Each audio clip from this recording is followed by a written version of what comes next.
Я приветствую вас, дорогие друзья, уважаемые гости и подписчики моего канала. Всем большое спасибо за то, что следите, смотрите и ждете нашей встречи с Алексеем Арестовичем. Мы, кстати, параллельно и на его канале стримим. Алексей Николаевич, приветствую вас. Добрый вечер в вашей хате.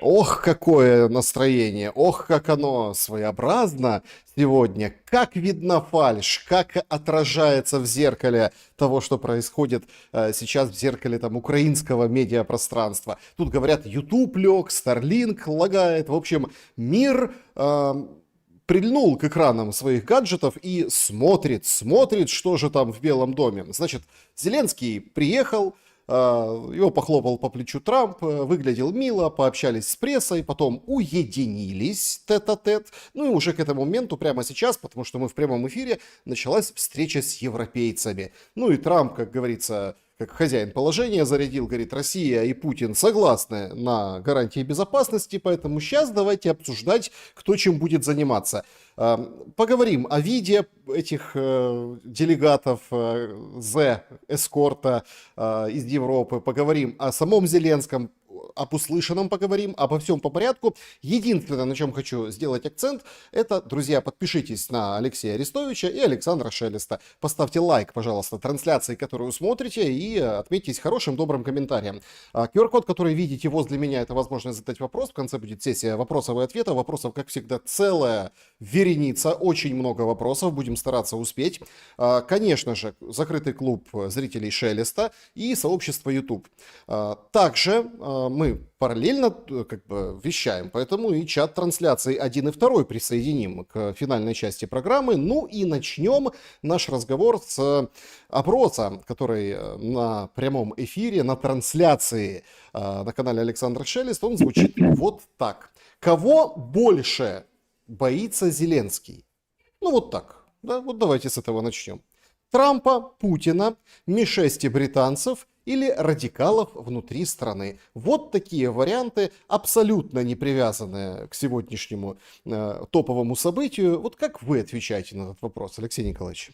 Конечно, он боится радикалов внутри страны. Больше. Что ему Трамп и Ми-6? Трамп и Ми-6 малохольные с его точки зрения. Он их обставлял, обставляет и будет обставлять, как ему кажется. А радикалы они вот здесь близко за вымя могут взять. Поэтому это череда награждений, череда повышений, череда назначений. Это все заигрывание с радикальной частью. Он думает их задобрить так же, как он думал задобрить студентов с картоночками. Они его зажарят рано или поздно. Да, друзья, в общем, вы тоже голосуйте, пожалуйста, очень интересно ваше мнение. Будем сегодня и этот вопрос разбирать. Ну, похоже, пока что Зеленский настолько испугался Трампа, что вел себя очень и очень прилежно. Как вы отнеслись к овальному кабинету 2.0, овальный кабинет, вторая серия? Как выглядел Зеленский, что из себя представлял? И, смеясь не в попад, чего добился? Саша, вот честно, мне все равно, как он выглядел и что он из себя представлял. Мне бы по сути. Можно? По сути, там все очень просто. Трамп скидывает ответственность на Зеленского и европейцев. И это новость куда как более важна того, как выглядел Зеленский, опозорился, не опозорился и так далее, и так далее. Смотрите, центральный вопрос сегодня. Как быстро Америка начнет сокращать помощь? Европейцы не в состоянии прописью, не в состоянии обеспечить должный уровень поддержки Украины даже на том уровне, на котором он существует сейчас. То есть уровня медленного сползания в пропасть. Любое сокращение помощи или значительное сокращение помощи – это не просто сползание в пропасть, это такие прыжки по ступенькам, либо обвальное падение, лавина. И это зависит. Смотрите, что интересно происходит. Наши телеграм-каналы придворные написали: «Помощь Украине не прекратится». Слова Трампа. Канал Трампа пишет, что если сегодня не будет сделки, не будет помощи Украине. Почувствуйте разницу так называемую. Поэтому наступает самый трагичный период всей этой бесконечной трагичной истории. 99,9,9 помощь будет сокращаться. Это означает две крупные линии проблем. Первая на фронте, вторая в тылу. В тылу это не только ПВО. А массовые удары, если они договорятся, возобновятся. Я думаю, что еще с прежней силой. А это, прежде всего, финансовая помощь. Дыра в бюджете 40 миллиардов, по словам самого же Зеленского, на следующий год. И я думаю, что больше всего он начнет бояться пенсионеров, которые пенсию 3 месяца не получили. Вот уже сегодня мелькнули первые сообщения. Бюджетники Сумской области там где-то что-то задолжало, им не выплатили и так далее, и так далее. Самые крупные невыплаты – государственные невыплаты. Поэтому вот на это надо обращать внимание. Это тихие звоночки. А какой у него фасон галстук, одел он пиджак или не одел пиджак, как он себя вел, шмыгал носом или не шмыгал, это, честно говоря. Нет, ну подождите, давайте тоже будем, как это, ну если не объективно, то попытаемся с двух сторон посмотреть на ситуацию. За последние 2 суток, ну ладно, сутки, я не видел, ну там может чуть больше, чуть меньше, в этих пределах, я не видел такого хлесткого позитива. Ну смотрите, Свириденко врачам зарплату поднимает до 35 тысяч. Говорит, до конца недели выпустим молодняк за границу, те, которые 22 года, да, вот этот рубеж установим, и все будет хорошо. Что там нам нужно? Студентам, вы уже упомянули, да, будут повышать. Пакунок школяра, ну то есть пойдут в 1 класс детки по 5000 гривен. Ну прям не страна, а прям мечта на фоне войны. Вы говорите, не хватает 40 миллиардов. Так выходит Марченко, говорит, ребята, спокойно, 35 или там 30 из 45 или с 40 уже есть. То есть десятки какой-то не хватает. Ничего, соберем, наколядуем, будем воевать. Ну, а в конце-то концов, Фламинго, Дитя заката, показали прям как стреляет куда-то эта ракета, 3000 километров дальность. Вообще все готовы воевать. Люди, успокойтесь, все хорошо. Транслируют нам телемарафон и, ну, я так понимаю, официальная украинская пропаганда. А что же делать? Выйти к народу и сказать, мы все про Е? Теперь будет все очень печально? Они делают, что могут. Примерно то же самое делала пропаганда нацистской Германии, где Эда где-то в марте 45 года, в марте-феврале. Один в один. Даже сегодня кто-то коллаж разместил. Там у них Фау или какая-то там блендербок, какая-то там ракета дальняя. И такая же ракета Фламинго у нас. Поэтому все эти фламинги против фауст-патронов, это все давно не стоит обсуждения. Вся эта история. Значит, то, что важно и то, что вот по-настоящему интересно, это, ну, вообще настроение. Вышли, в общем, лидеры, и вот с такими лицами появились на совместной фотографии. Значит, Ступ, вот то ли так попало, то ли так совпало. Лица нет ни на ком. Настроение удручающее. Ну, немножко там веселиться, кого-то увидел Мерц справа. Ну, то есть, вы понимаете, они действительно озадачены. Вот по характеру Макрон и Мелани, вот они, собственно, вот этой встрече передают. Все серьезно напряжены. Это очень важно, я считаю, как бы обсудить ввиду того, что, собственно, Зеленский наговорил. Он, значит, во-первых, всех, понятное дело, он всех поблагодарил, говорит, у нас был лучший разговор с Трампом за все время. Мелания Трамп, спасибо тебе, говорит. Призвал к обмену всех на всех, заявил, что вопросы территории обсудят на встрече с Путиным и Трампом. И, ну, показал Трампу детали боевых действий на карте. Примечательно, что карта тоже была выставлена на этой встрече в овальном кабинете. Выглядела она вот так, все на нее так внимательно посмотрели, ничего себе. А там процентаж. 1% Николаевская, 1% Сумской, там сколько-то процентов в одной стороне, сколько в другой стороне по всем областям. Я немного не понял темы обмена территорий. То, что переход, прекращение огня не нужно, будет сразу мирный договор, мы все поняли. Так а что с обменом, Алексей Николаевич? До чего договорились? Как вам видится из той обстановки, которая сейчас происходит? Смотрите, это все сахарная пудра на гусе, который засовывают в духовку уже. Наполовину засунут. Все эти словеса не имеют ровно никакого значения. Вот смотрите, их сразу можно отметать. Письмо уважаемой Мелани, там лучший разговор и так далее, и так далее. Зеленский и Трамп очень похожи. Что бы они ни делали, где бы они ни были, там всегда все самое лучшее, там всегда самое победное, там всегда все прекрасно и замечательно, а потом как-то так выходит, что бац, и все, и привет. Лица европейцев куда более красноречиво говорят, чем все эти словеса. А говорят они следующее. Сейчас этим товарищам, которые думали на горбе Трампа и США выехать в праведники, и 3,5 года пели нам песни про нерушимость международных границ, про этику политическую, про международное право, про лидерство, про демократию и так далее, предстоит все это доказывать на деле.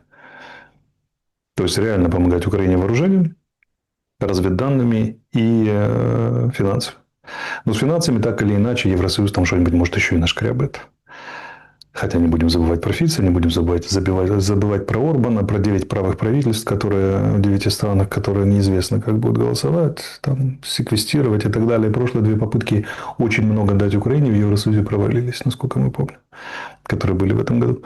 Но самое главное вооружение, военная техника и вообще военное обеспечение. И они просто прекрасно видят перспективу. Украина с треском проигрывает в какие-то сроки. Там, разумные или неразумные.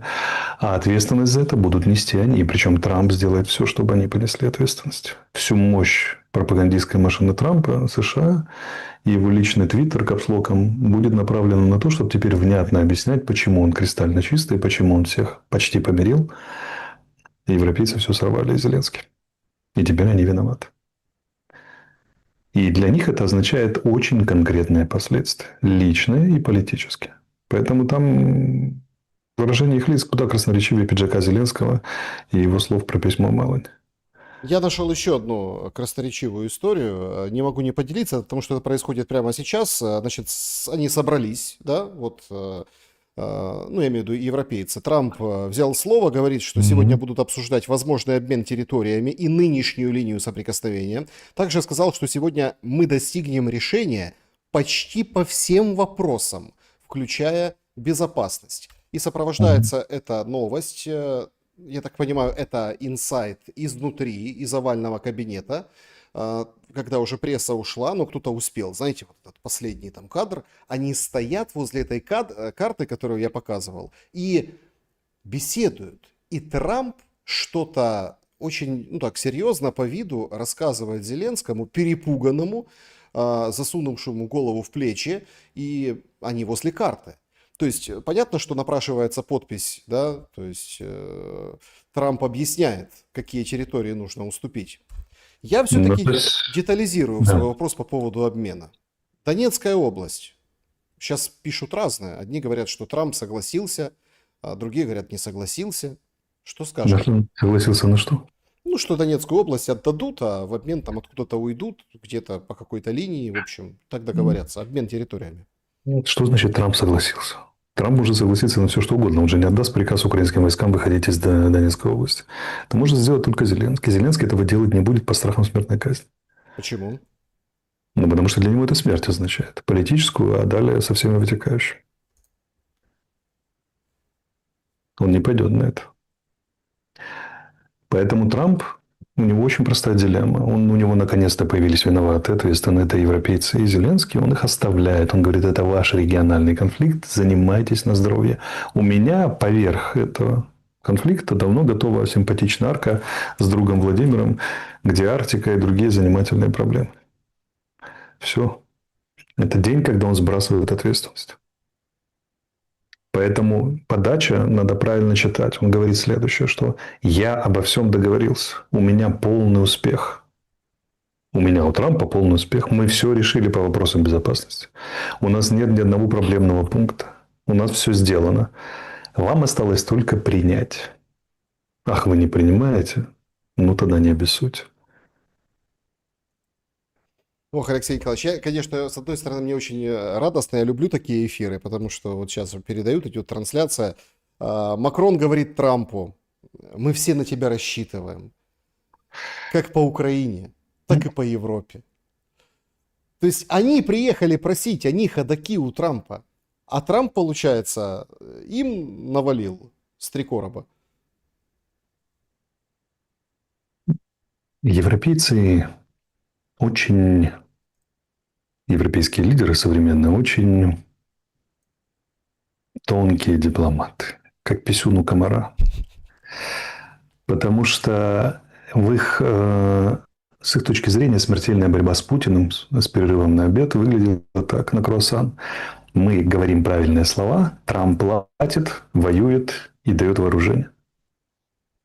Если Трамп проигрывает, он плохой, Америка не справилась, она больше не лидер свободного мира. Если выиграли, это только благодаря мудрому европейскому руководству.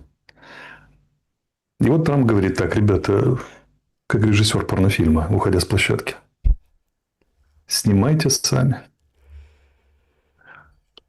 Понимаете, да? И вот они встали перед перспективой, что за слова надо отвечать. А как же отвечать? Нечем. Вы слышали такое выражение «однояйцевые близнецы»? Вот они там все на фотографии. По выражению лиц это все однояйцевые близнецы. Или четвертьяйцевые близнецы. Я тут, знаете, я не знаю, с чего больше смеяться. То есть с тех, ну, напишите вы, друзья, в комментариях, с тех примеров и, скажем так, тех красок, которые, Алексей Николаевич, вы изрекаете, да, в эфире, или вот с этих моментов. Короче, Трамп не узнал Стуба, который сидит напротив него, говорит ему: вы молодой и могущественный мужчина. Ступ говорит, когда берет слово, говорит: мы в 1944 году нашли решение, и я уверен, что мы найдем решение и в 2025, чтобы закончить российскую агрессивную войну. Мгм. Это бриты. Бриты мне особенно нравятся в этом смысле. Я их очень люблю, ценю и вообще фанат. Но бриты с их армией 74 тысячи человек, то есть ровно в половину меньше, чем наступает сейчас на одном Покровском направлении с российской стороны. С проблемами в экономике, с вылетом из Евросоюза, который причинил им огромные проблемы, с бегством миллиардеров, там, с социальными большими проблемами, общественно, с погромами там, и прочим, они еще пытаются управлять миром задней левой ногой, просто вот потому что, ну, мы же 500 лет управляли, ну, почему бы сейчас не попробовать должны слушаться, как это так, ну, что же вы, ну, по инерции. Ну, в школе все учили, Британия правит, как не правит, как нафиг, да что ж такое. Макрон, скажи, а мы все рассчитываем на вас, Саид. Я рассчитывал на тебя, Саид. Помните? Если меня убьют, кто там сидит ждет? Поэтому это, понимаете, лично у меня сомнения в качестве современных политиков нарастали постепенно. Сегодня, можно сказать, кульминационный день. Ну, я там кое-что 2 года назад понял, после чего резко мне все стало ясно. А сегодня это кульминация всего этого происходящего. Нас тут обвиняют, что мы часто хвалим Путина. И у меня всегда очень простой ответ. Отвечайте за базар, ставьте цели, добивайтесь, проводите в жизнь стратегии, мы будем хвалить вас. А за что вас хвалить? За правильные слова? За которыми не стоят никакие дела? Смотрите, а? Северная Корея, когда борется, она воюет. У нее союзник Россия. Северокорейские солдаты воюют, защищая границы России. Что делают западные союзники? Как они себя... Совещание проводят. Совещания проводят. Они красиво садятся вокруг Зеленского, лидера свободного мира, там выкладывают телефончик на стол и ждут звонка Трампа или Путина. Все так.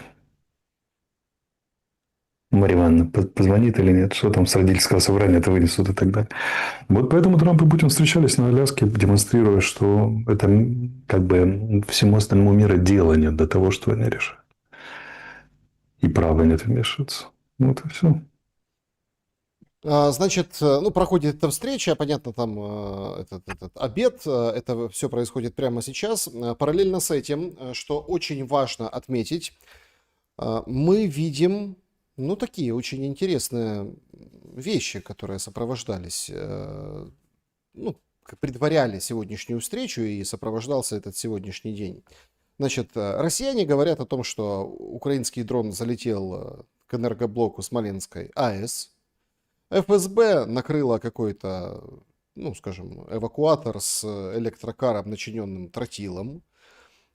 И, соответственно, с одной стороны. С другой стороны, понятно, жуткая трагедия в Харькове. Прилетел дрон в жилой дом, погибла семья, там 7 погибших. Запорожье атаковано. Ну, то есть... Мне нравится, как написали на телеграм-канале сегодня, такие офисные. Целенаправленный удар по многоэтажке в Харькове. Тут вопрос. А откуда они знают, что он целенаправленный? Им информация из российских штабов? Или они как шахет летел и передавал координаты этой цели прямо? Вот видите, проблему я вот смотрю, меня больше всего занимает не костюм Зеленского и не морды лидеров европейских, морды лица, а реакция своих соотечественников, потому что это же мои соотечественники. Мне с ними как-то жить. Как бы. И что я вижу? Что мозги когнитивно взломаны, безнадежно и может быть, навсегда.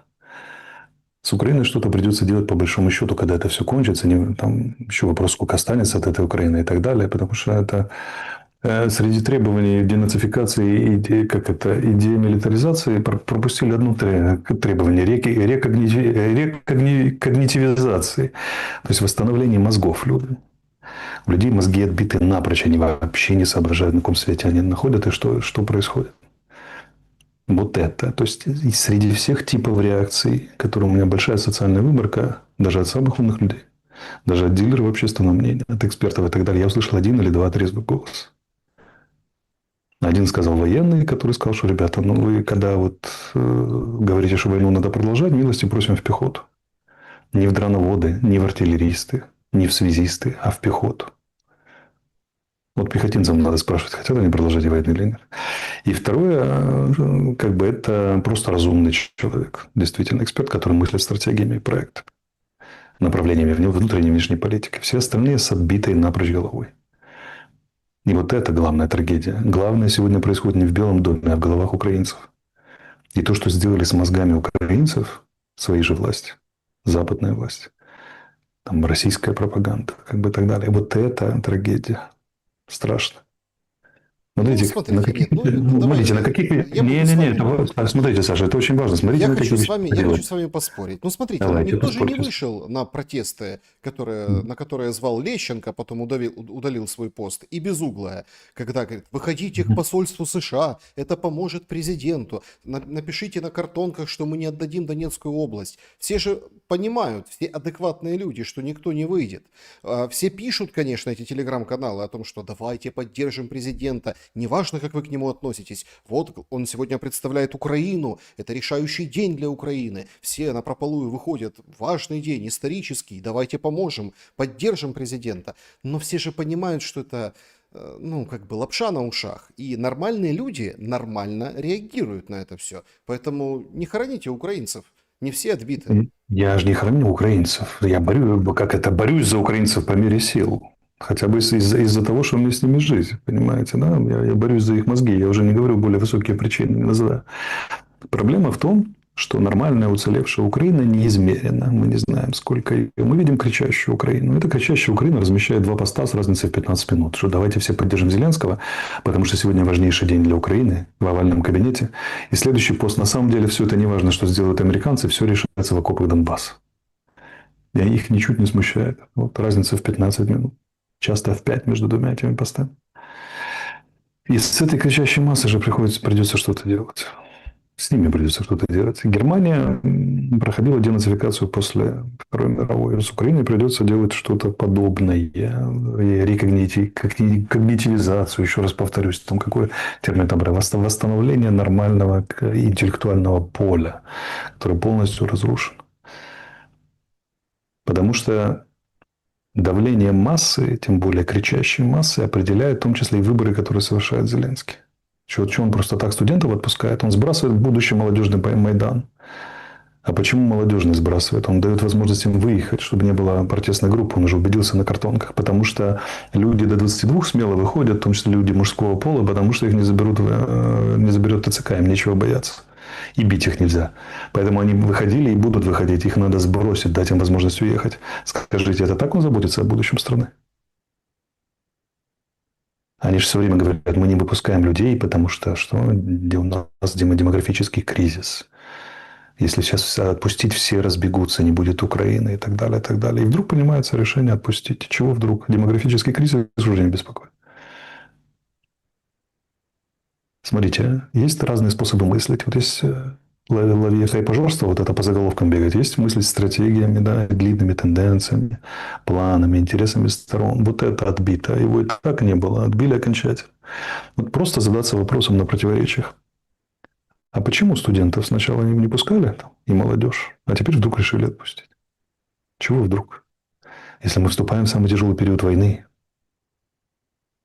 если там сокращается американская помощь, если высокие умы думают, как же мы теперь будем воевать без американской помощи, чего выпускать молодых людей 18-22? Это же самые бойцы на самом деле. Ну, Их потому что наоборот, катастрофа, люди их наоборот уезжают. надо готовить к призыву. Вот так вопрос, тогда что власти волнует? Власти волнует мобилизационный потенциал или чтобы не было Майдана против них? Чтобы они разбежались. И не было, некому было на улицу выходить. Вот вам ответ. Ну, На одном простом подождите, противоречии давайте сразу стратегически. видна, смотрите, на одном простом противоречии видна логика власти, куда это все движется и для чего. Давайте Потому что стратегически подумаем давайте, дальше. давайте. Получается, если условно этот план сработает, да, ход, мы, мол, до 22 люди, ну, там, смогут Мгм. уехать, и как бы после 22 там уже горстка соберется. Получается, единственная протестная сила в Украине против Зеленского это будут, ну, добробаты, вот эти солдаты, военные, может где-то отчасти СЗЧшники, которые там уходят. Получается, вот с этими он остается один на один протестами, и получается, Так он их, Банковой думает, что она с этим справится, с этой силой? он их и покупает изо всех сил. Посмотрите объем, количество статей про Белецкого.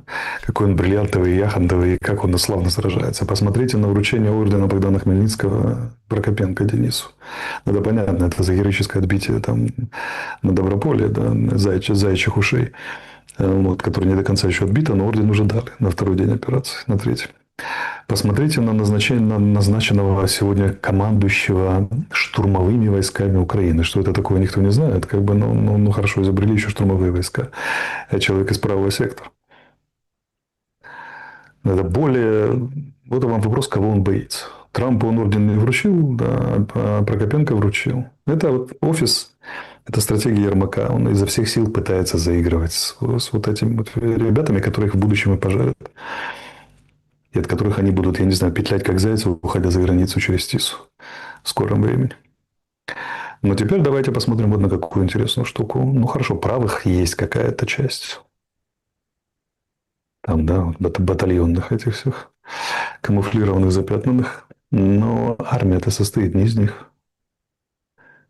Большая часть СЗЧшников, большая часть мобилизованных – это люди, которые, ну, которым эта война вот здесь, на самом деле, со всех их национализмом, запретом русского языка, и победой над вековечной Москвой и так далее. А они, как ни странно, тоже вооружены. Да, они менее мотивированы, да, они менее что? Менее подготовлены, они менее профессиональны. Как бы вермах против Waffen-СС, да, но аналогия напрашивается, но их просто тупо больше. И на самом деле решающее слово будет за ними. Но с этой частью армии Зеленский не заигрывает. Почему? Мозгов не хватает. Они не понимают, как это работает. Они думают так, что у них уже есть опыт политтехнологий, некоторые, и есть опыт там, политического пиара, пусть даже это в виде политической сатиры. Они понимают, думают, что они познали главную истину в этом мире, которая заключается в том, что работай с активными, наиболее громкими, кричащими, способными на какой-то политический поступок. И все у тебя будет в дамках. Но когда корабль истории делает большие крены, надо еще внимание некоторое большинству уделять. Но большинство у нас зажимается, забивается. Вот. А элитные пидпанки, как бы по замыслу Зеленского, должны победить крепакив, объединившись с панами. Вот этого всего не будет. Потому что заигрывать с правыми – это как травить зайца в волчьей стае. Никогда не знаешь, на кого они бросятся, на зайца или на тебя через секунду. А они, скорее всего, и на зайца, и на тебя. А вот самое интересное будет, когда вся эта банда придет к власти в том или ином варианте. Да, вот, и когда она попытается править, устраивать, договариваться в овальном кабинете, да, и получать западные кредиты для поддержания экономики. Вот тут самое смешное и начнется. Зеленский – это уже ехавший поезд. Эту фамилию можно уже не очень произносить, честно говоря. Она уже ничего особо не решает. Надо смотреть, так сказать, вперед, что будет. А будет очень весело. Мы сейчас посмотрим вперед, что будет. Ну, мы в прямом эфире, друзья, пожалуйста, поднажмите на лайки и напишите, ну, отзовитесь в комментариях, что вы есть, да, это очень любит YouTube. Больше 40 тысяч на канале Алексея, 25 примерно на канале Александра Шелеста. Давайте поднажмем на лайки, если лайк поставили в трансляции, там, жмите, тапайте эти реакции. Давайте как бы немножко, скажем так, усилим вот это ютубовское давление, которое сегодня лагает, да, ну, были новости о том, что с Ютубом и Старлинком проблемы как раз вот в эти часы. Значит, закончилось. Вообще, вот я о встречах хочу. Я вот хочу очень серьезно с вами обсудить вот именно историческую, ну, вот такую, вот как бы звание, да, исторической встречи. Значит, 28 минут продлилась встреча Зеленского, Трампа и европейских лидеров. Это открытая часть. Дальше всех попросили удалиться, и сейчас будут говорить уже нормально, не на камеры. Потому что на камеры там улыбаются, вот это ступ, узнал, не узнал. Зеленский говорит, ой-ой-ой, там я тут Трампу показал пару нюансов на карте, в общем, ну и мы готовы там решать вопросы. В общем, из ключевого, из главного. Что сказал Трамп? Возможность урегулирования в Украине станет понятна через 1-2 недели. Сразу все вспомнили Алексея Арестовича. 2-3 недели, и все станет понятно. Ну, отходит от классики, да? Ну, немножко, да, ну, переначал. 1-2 недели, значит, дает Трамп. И смотрите, около получаса, сообщают, была встреча тет-а-тет за закрытыми дверьми. С Путиным говорили 3 часа. Украинские телеграм-каналы, мы о них много сегодня вспоминаем, говорят, смотрите, они выхватывают, ну, как бы кадры, где Зеленский улыбается, Трамп улыбается, смотрите, какие открытые лидеры, как все хорошо. А вот эти гримасы уже под конец, когда неудобные вопросы, и четко сказал Трамп, НАТО не будет, помощи как бы нет, это война Байдена, Байден такой-сякой, это коррумпированная история. Ну, то есть это никто не замечает. Все-таки исторической встречу можно назвать ту, которая была на Аляске, или вот сегодняшняя? Ну, вот давайте померим историческую встречу сегодняшнюю. Так, полчаса на закрытое общение от 10 человек. На каждого по 3 минуты, даже если регламент был. Как вы думаете, что можно решить за 3 минуты? Или даже за полчаса, даже если один говорит. Это не встреча. Трамп просто им объяснил, что с ними будет и кто теперь виноват. И что делать? 2 вечных вопроса. Что делать и кто виноват? Изучайте русскую классику. Все. Это зачитка ультиматума. Не было там никакой встречи. Отсюда у них и выражение лиц такое. Им просто внятно объяснили, как оно теперь будет. И сводится это все к тому, что Европа с Зеленским будут сами разгребать, если они хотят дальше воевать на здоровье. Все. если проводить параллель с Аляской. Ну, на Аляске что-то решали, а здесь ставили перед фактом. К чему из этого лепить ярлык исторический, это уже как бы дело вкуса. Ну, у нас же, это же Зеленский там, поэтому наши все модные спикеры говорят, что сейчас исторический момент очень важный. Эти модных спикеров читали такой исторический роман, называется «Унесенные ветром». Я был на родине в тот дом Скарлетт, который описывал автор под Атлантой. И там 2 милые бабушки водят, показывают экскурсии, буквально вот дом Скарлетт. И они рассказали мне историю, не знаю, правда это или городская легенда, местные американцы, наверное, лучше знают, что откуда родилось название «Унесенные ветром». Что когда битва под Атлантой была, она была крайне жестокая, погибло очень много местного ополчения, то есть дома лишились мужчин, отцов, братьев там, и так далее. И потом, когда уже победили северяне, многие солдаты вернулись из плена, вернулись домой, а городок был сплошь деревянный. Там шикарная местность, очень похожа на Пущу-Водицу. Такие сосны, озера, песок и так далее. И Шерман же очень жестоко воевал, и он сжег этот город, то есть вот этот пригород Атланты. И описывали местные, вот за что купил, за то продал, что солдат, вот в глазах старожилов, как это выглядело, сгорело все, уцелело 2 дома, в том числе дом Скарлетт. Городок сгорел, просто вот нету броваров, считайте, там раз. по тем временам. А на следующий день поднялся, сутки пролежал пепел, на следующий день поднялся ветер и унес даже пепел. И вот был город, где они жили, любили, растили детей, и был целый огромный мир, и они вернулись, а там голое поле, унесенное ветром. Вот так это все произошло. Все вот эти вот, все, что было важно сегодня, и эти 3,5 года, из 2014 года, а по большому счету 91 скоро будет унесено ветром, не останется ничего. Все очень многие хотели продолжения. Вот сейчас вам будет унесено ветром 2. Вообще ничего не будет. Ничего не будет иметь значения. Осталось совсем чуть-чуть. В идеальном варианте, там самом таком, 1,5 года, в быстром половинка 9 месяцев. Сейчас все будет происходить очень быстро. Что все? Ну, окончание этой войны. Да, и этот самый. И наглядный проход истории, по мнению вот этих всех говорящих голов. Ну, то есть вы разделяете мнение, Ботинками, да. что Зеленского, ну, как бы поставили перед выбором, говорит, уходи, Вова. Смотрите, давайте рассуждать вот просто логически. 3 часа договаривается Трамп и Путин. Заметьте, такие большие люди съезжаются, когда все договорено. Лидеры приезжают на встречу, когда протокол согласован на 95-99%. Тем не менее, у них находится 3 тем на 3 часа разговора тет-а-тет.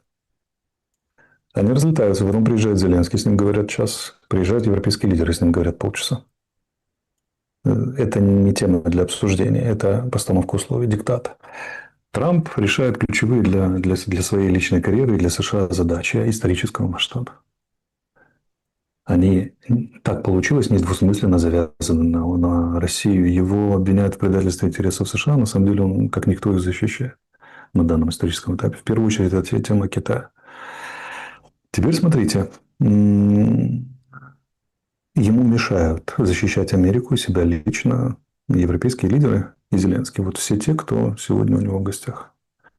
Как вы думаете, это человек, который скажет, ну хорошо, я ничего не могу с этим сделать, или он что-то будет делать для реализации своей стратегии, какая бы она там ни была, цели и задачи, которые обсуждены и согласованы? Нет, ну говорят, что Трамп же Чего ничего не было может нелегко сделать. добиться. Ну, Трамп ничего не может сделать против Зеленского. Какой же нарратив разгоняют? Без Украины все равно ничего не будет, поэтому все зависит от нас. Что не может сделать Трамп с Зеленским, мы увидим в кратчайшие сроки.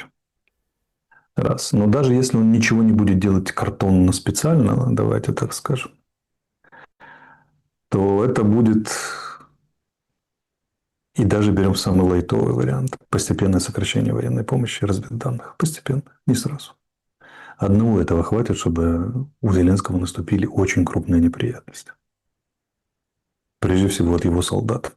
Неважно, там правые они или пойманные в бусике. И от тех, и от тех. А там еще может добавиться протесты молодежи, коррупция, там туда-сюда, еще чего-нибудь. И сколько семьи не задабривай, сколько роженицам не повышай, сколько там на поддержку штанов не давай. Вопрос, где они на это все деньги собрать, кстати. Это все не поможет. Это все не поможет. Поэтому не знаю, были ли эти встречи исторические. Историческая начнется сейчас, после этих встреч. Но это будет история. Эта история будет очень печальна. Потому что Украина проиграет с треском. Катастрофа будет такого размера, что люди будут кричать от ужаса, видя, куда сыпется Украина, и уже ничего нельзя будет сделать. Когда они будут искать виноватых, виноватым назначат Зеленского. Но он не единственный виноватый. Виноваты все те, кто позволил себе обмануться, верить во всю эту пропаганду и этому следовать. Позволяет себе расчеловечиваться во время войны. У нас думают, что это никак не связано с объемом вооружений, там, с успехами реформ, деньгами в бюджете. Это имеет прямое отношение. Потому что ценности рождают капитал. И символический, и военный, и социальный, и финансовый, и так далее. Вот. И они же подумали, что война все спишет, что война большой адвокат. А я говорил всегда, война – это прокурор. И этот прокурор уже надевает парик. Скоро он с вас всех спросит. Спросит по-настоящему. Это не шутки ФБ, не Арестович в Ютубе и так далее. Это уже будет история спрашивать. Не существует выхода из этой ситуации. На полшага назад, потому что это очень важно. Прямая речь Трампа, ну вот этим всем Аглоедом. Значит, я думаю, что Путин хочет прийти к сделке ради меня. Можете понимать это как хотите. Может, это и безумно. Прокомментируйте, пожалуйста, что там такого возникло между Путиным и Трампом, что ради него он, в принципе, Путин готов закрывать вопрос?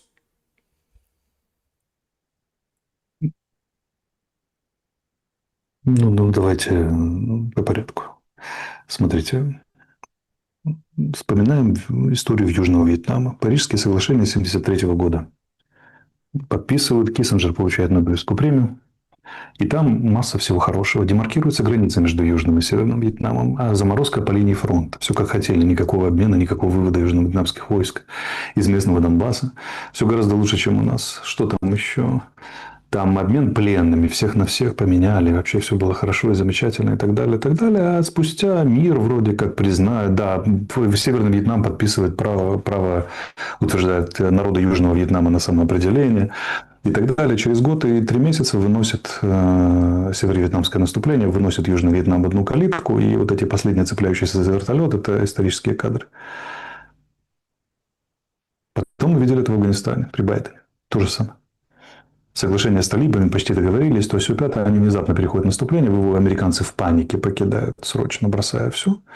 Вот детей передают, там афганцы, которые сотрудничали с американцами, заберите хотя бы грудного ребенка, люди срываются с колес самолета и так далее, и так далее. Вот что нужно понимать? Что американцы не виноваты, получается.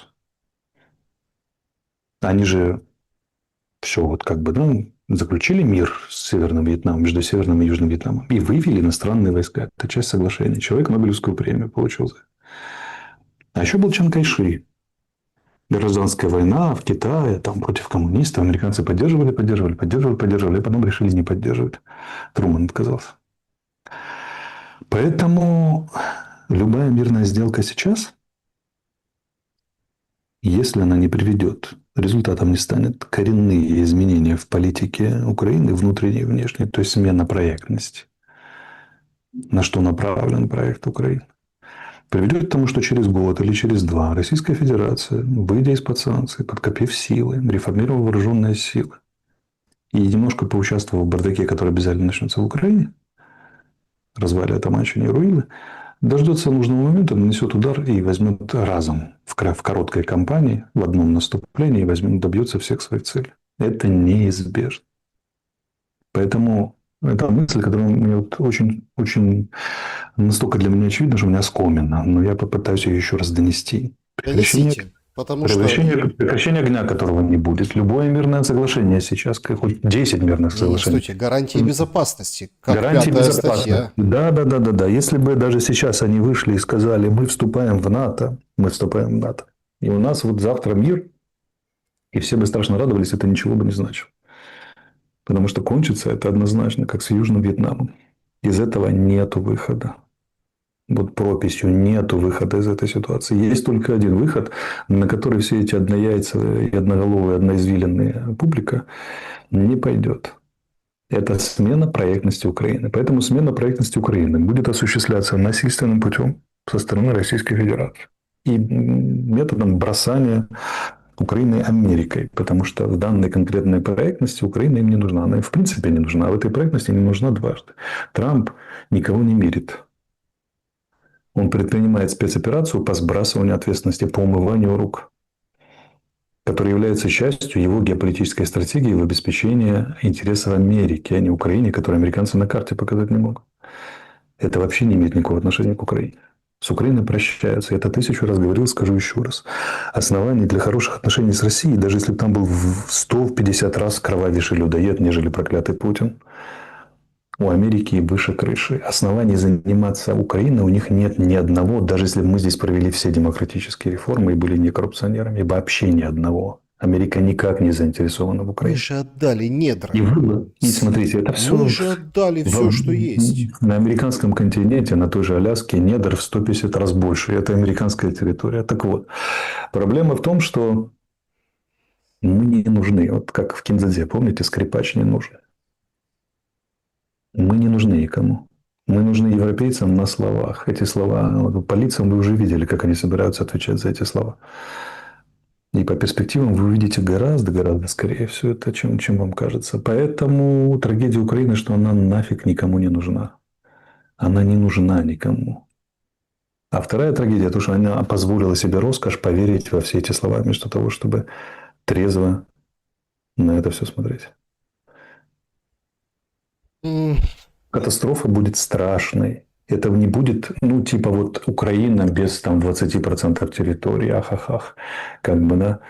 Это, ну, на пути в ЕС, там, в НАТО или еще что-то. Это будет Южный Вьетнам со всеми вытекающими. Вы говорите, это ваша фраза, я у вас научился. Если, друзья, хотите тоже научиться интересным мыслям и мыслить, школа мышления, да, и коммуникации, я все правильно теперь говорю, никакого личностного роста, мышления и коммуникации, QR-код, который возле Алексея Николаевича, переходите, интересуйтесь. Все, что как бы будет, уже есть. То, что Я будет, да. я немножко отвлекусь, Алексей Николаевич. Но мы сейчас вернемся туда, Мгм. к глобальным стратегическим вещам, которые там, к которым нужно готовиться всей аудитории. И много вопросов я вижу, люди пишут, ну, некоторые эмоционируют, некоторые, скажем так, действительно интересуются. Я хочу, чтобы вы прокомментировали, ну, это какой-то лютый позор. Вот, пожалуйста, только что, ну, недавно, там, минут 10 назад, заявляет командующий силы, ну, короче, беспилотниками, Мадяр, вот этот, э, цитата. «Нефтепровод «Дружба» отдыхает. Его полностью разрушила Украина. Перекачка нефти из России в Европу остановлена на неопределенный срок». А, Сегодня, ну, это понятное дело, это вторые роли, все, конечно, там прикованы к Вашингтонам. Сегодня жесточайшая перепалка произошла между Сиярто и Сибигой. Они так обменялись очень серьезными твитами. Короче, Венгрия обвинила Украину, Сибига там чего-то ответил, говорит, вот этот, мол, так, так и так, вы там пойдите пожалуйтесь типа в Кремль, говорит Сибига. Сиярто говорит, значит, я не буду, я буду по фактам, есть контракты, есть обязательства, и, короче, ну, там привел, что это безопасность Венгрии. И вот вечер, во время нашего эфира, вот сейчас расходится вот эта вот цитата Мадяра, что это действительно сделала Украина. Все, что будет, уже есть. Мы подорвали энергетический суверенитет Венгрии сами, перебив нефтепровод «Дружба». Это вызовет глубокие симпатии Европы, правильно, которая скупала и продукты переработки венгерские в массовых количествах на 25 миллиардов, по-моему, евро ежегодно. Когда европейцы почувствуют перебои, пусть даже в процентах, или рост цены на бензин, и узнают, что это великий Мадяр сделал, они очень сильно это ценят. Сегодня симпатично, да, что Мадяр венгр, и он перебил в Венгрии этот самый нефтепровод. Вот. Мой старшина в таких случаях говорил, монет считай коллег. Но если уже перебили, молчите.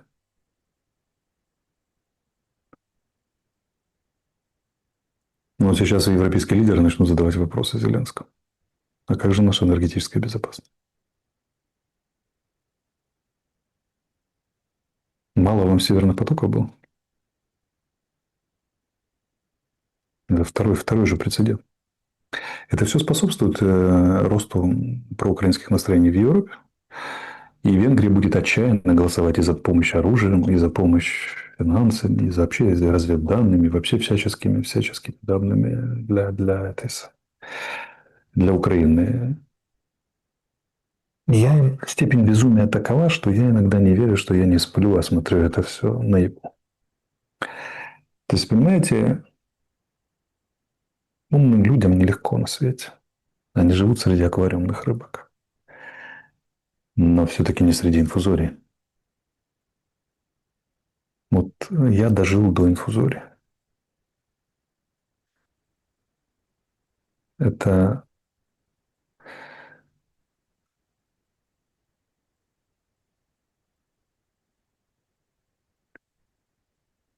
сложный комплекс чувств. Ну, Ну, потому что даже мама, которая говорит ребенку, ну, не играйся ножницами, не играйся ножницами, не играйся ножницами, когда он порежется, кричит, плачет, суетится, бежит за йодом и за этим самым, за пластырем, но все-таки некоторое довольство в ее голосе есть, когда она говорит, так что паршивец порезался все-таки. И так я же тебе говорила. Вот, поэтому сразу все наши последующие эфиры, я думаю, до Нового года будут состоять из моих восклицаний на каждый ваш тезис. Я буду говорить, я же вам говорил, я же вас предупреждал. Это ну, безумцы в чистом виде. Нет, ну, я просто хочу подчеркнуть, что это, ну, официальный военный чиновник. Мы же как приняли там? Это Ой, командующий видом войск вообще-то. Мадяр туда-сюда, Да. там, Мадяр, Птах и Нет, это да, командующий видом войск, это военный чин с своим заявлением. Ну, получается, что мы Венгрии войну объявили только что. Ну да, это может считаться одним из признаков военной агрессии, собственно говоря. Так, если его грамотно подвести под международное право, право войны, там 18 признаков военной агрессии, и он вполне попадает под парочку. Ну, тикток войска, понимаете? Даже вот израильтяне, когда что-то разбомбят, у них обязательно, что неизвестный самолет разбомбили в Сирии, мы не знаем. Они никогда не отрицают, никогда не подтверждают. Эти же не могут, этим же надо пропиариться. Там обычно внизу еще идет номер карточки, на которую надо переводить обязательно. А потом Мерседесы у кого-то появляются. Там. Первый, второй Мерседес, белый, красивый и так далее. Поэтому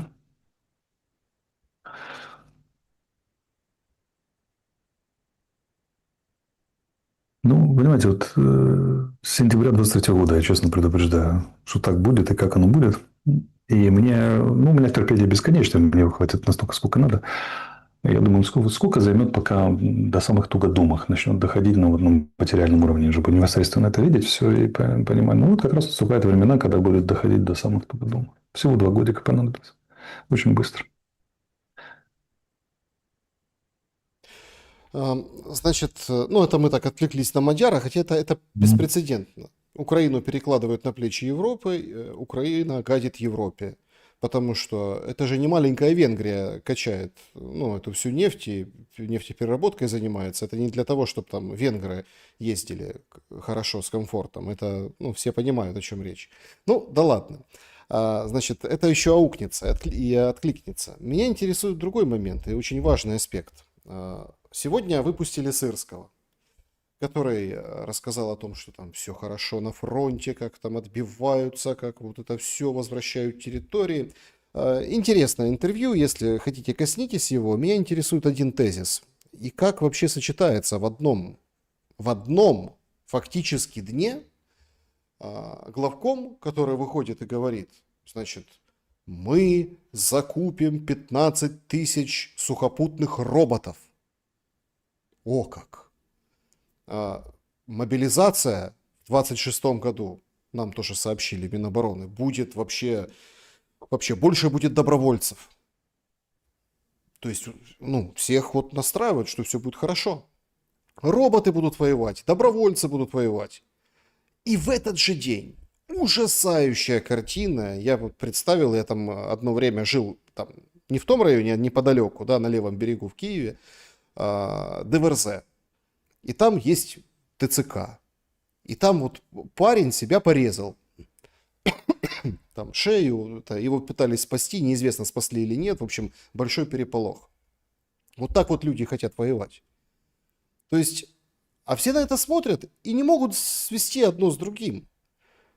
То есть, нас ждет еще большая ужасающая мобилизация, еще больше людоловства и еще больше получается, ну, принуждение. Смотрите, ну давайте начнем по сухопутным роботам. Значит, полгода назад во все бригады пошел приказ сформировать роты наземный беспилотный комплекс. Вот. Если коротко, комбриги и замы профильные позабивали на это просто напрочь, потому что воздушные дроны – это одна история, а по земле запускать дрончики – это намного-намного сложнее. Они не понимали, что с этим железом делать. Потом, посмотрев на все это, начальство отменяет этот приказ. Вот. Вокруг всего этого затанцевали всякие берлинские там и прочее, да, потому что начинают штопать отдельные батальоны, типа вот Вереса, СК-2, типа Ахиллеса, типа там еще чего-то и так далее. Есть, правда, бригады, у которых это получается. Там 93-я, например, Волки да Винчи, некоторые подразделения ГУР, у них работает наземный комплекс по логистике эвакуации. В остальных бригадах ЗСУ, где вот роты уже работали, было несколько таких бригад, их отменили, решили сократить до взвода. То есть сломали то, что работает.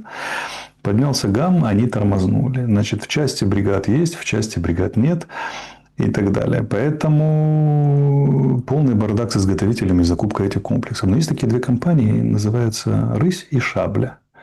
И вот за этими компаниями, говорят профессионалы, торчат уши Сырского по полной. А теперь, внимание, объявляется закупка на 15 тысяч. Давайте внимательно запомним этот момент, на какие же деньги будут, вернее, у каких компаний будут закупаться эти комплексы в первую очередь. Вот. Поэтому, народ, все вот эти народные сборы, все эти спутники-притулы, все эти закупки дронов заканчиваются тем, что появляются у определенного прослойки среднего класса украинского, появляются новые белые Мерседесы у страшно воюющих. А что появляется у ЦКшников и, страшно сказать, самого главкома, но я бы пробежал бы по квартирам в Греции, в Испании, в домах. Не, ну подожди, все Думаю, на там честные деньги, новые все в владельцы. кредит. Вы же видели эту историю Да, все в кредит. с волками да Винчи, Да. девушка, медикиня, Мгм. медсанчастью, она командует, смотрите, говорит, вот эти все... Вот Арестович что говорил в эфире несколько недель назад?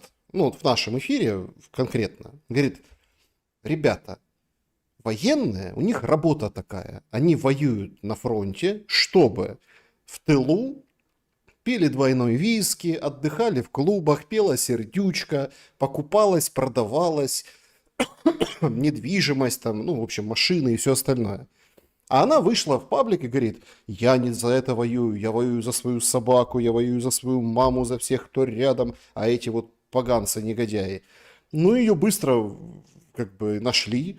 У нее, оказывается, Мерседес за 60 с лишним тысяч долларов, нормальный, ГЛЕ 200, все хорошо. Ну, супер. Она быстро потом вышла, а нашел ее Олежка. Ну, то есть, исключительно там украинский, пропорошенковский. Правда, тоже под санкциями и вынужден был уехать, потому что ТЦК писал блогер. И она ему говорит, в суд на тебя подам, ты разглашаешь мои данные. И вот смотрите, данные военных разглашаются, а Мерседес я купила в кредит. Как человек, который из говна и палок, как она сама выражается, сооружает на передовой медсанчасть, покупает себе в кредит Мерседес? Но это тоже какой-то нонсенс. И призывает всех не есть, не пить и донатить на армию и не гулять, потому что это кощунство. Вот так.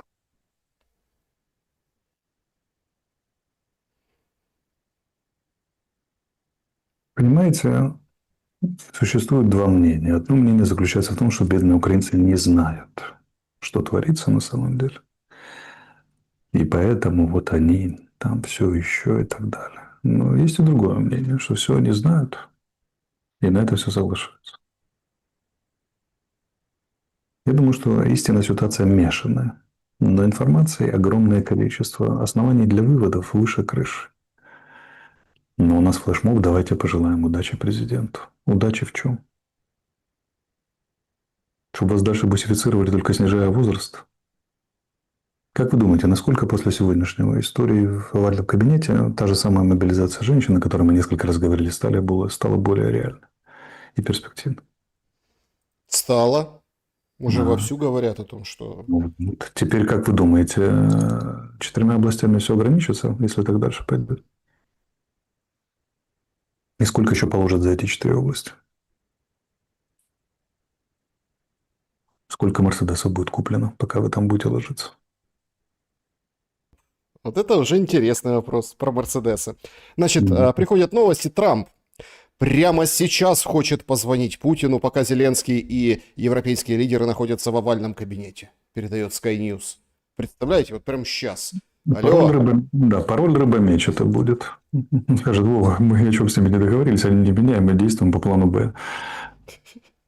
Ну, ранее сообщалось, что по завершению встречи в закрытом формате никаких пресс-конференций не ожидается, но Трамп вроде как позвонит Путину, Зеленский даст интервью Fox News в час ночи по Киеву и будет рассказывать об итогах встречи с Трампом. Это пока то, что известно. Мы в прямом эфире, это вот свежие новости, которые идут по этому пути, по этому кейсу.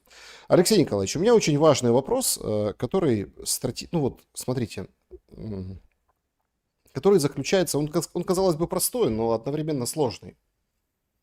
Сегодня Трампу, ну это же, как это, овальный кабинет, это говкотня. Ну, то есть все журналисты там кричат, там кого там увидел, услышал, там президент, не президент. И задали вопрос Трампу, мол, что бы вы сказали украинцам? Тот ответил, что я очень люблю, украинцы молодцы, люблю украинцев, но я и русских люблю тоже. Ну, как бы не меньше украинцев. Алексей Николаевич, исходя из того, куда все идет, что бы вы сказали украинцам, гражданам Украины, находящимся на территории Украины? Чего им ожидать? Да ничего, уже ничего толкового не скажешь. Фаза катастрофы неминуема. Говорить с ними надо будет по большому счету, когда катастрофа произойдет. И когда они так от пыли отряхнут, кто уцелеет, тогда придет время для длинных разговоров пространных. Но я боюсь, и тогда будут упираться. А сейчас это есть теория воронки катастроф. Всем преподается в авиационной психологии. Есть такой раздел, когда тебя учат на летчика. Она из 7 состоит этих самых, из 7 стадий.